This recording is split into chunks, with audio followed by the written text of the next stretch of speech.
آج لوگ ختم نبوت کے مسئلے کو بچوں کا کھیل سمجھ رہے ہیں، حکمران اس پر توجہ ہی کوئی نہیں۔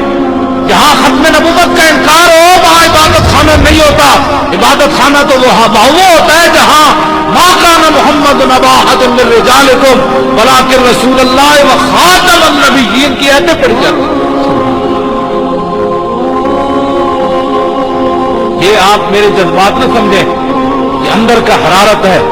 لوگ ہمیں کہتے ہیں نرم، سمجھاؤ ختم نبوت کا مسئلہ۔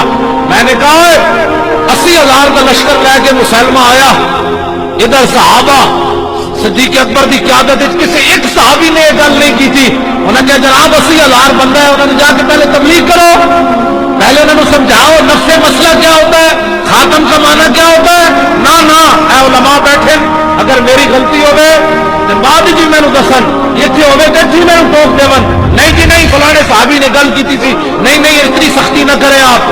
نہ ایک صحابی نے 1,20,000 نہیں تو کم از کم اس ویلے 1,20,000 صحابہ کے موجود سن، لیکن کسی ایک صحابی نے بھی صدیق اکبر نے گل نہیں کی تھی کہ بابا ہاتھ ہولا رکھو، اے بندے بننا بھی کوئی کم ہے۔